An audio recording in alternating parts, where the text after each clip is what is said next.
जय जगन्नाथ सांग मैंने आज भिडटी मोर छात उपरू परिबा तोलारू स्टार्ट कर देइछि।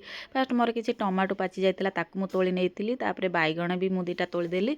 आउ किसी साग भी मोर मेथी साग जोटा पूरा अधिक डेंगा डेंगा हो गलानी ताकू भी आज नहीं जिबे। आज जेहेतु संक्रांति अछि आज टिके साग भी खाइबार अछि, ते मु एठी तोली नउछि। आ समय प्राय 11:30 हे जाइतिला। मु सेतळकू प्राय रोसे बास सारिके छात उपरू पळै आस्तिली परिया तोलिया पे। तापरे एपटे आदिर बाबा आसिकी पहुंची गले, साथरे माछ नै आस्तिला। आज जेहेतु संक्रांति अछि मोर तो आमिष खाइबार नाही, बापू पुओ 2 जण खाइबे। आ माछटा जेहेतु बना ही नथिला मु एठी बसिक माछ को बनै नउछि। आ सेपटे मोर साधा मु सब रोसई कर देइतिली, कहीं आदि बाबा फोन कर देइतिले जे मु माछ नेकी जाउछि, लेट हबो। समय सेतळकू 12:30 हे गलानी। मोर साधा जा करिया कथा मु रोसई बास कर देइतिली। आ एपटे माछ को धोई थाई नै आसिली भाजिबा पई। आ लुण हळदी गोळै देइकी मु एपटे कड़ा बसै देली भाजिबी।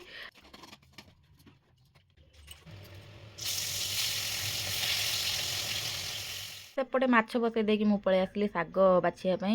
आउ साग तो फ्रेश साग तोलिकी आनिथिली करिनथिली। मु कहनी लास्ट रे सागटा करबा, गरमा गरमा टिके साग खाइबा।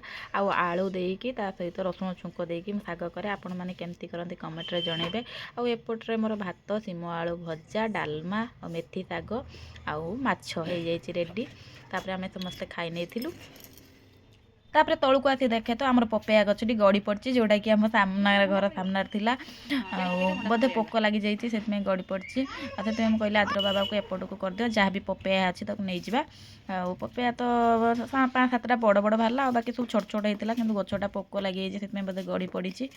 ताको सब छेड़े कि मु सब नै आसली घर को। वीडियोटी भल लागिले लाइक करिवे। जय जगन्नाथ।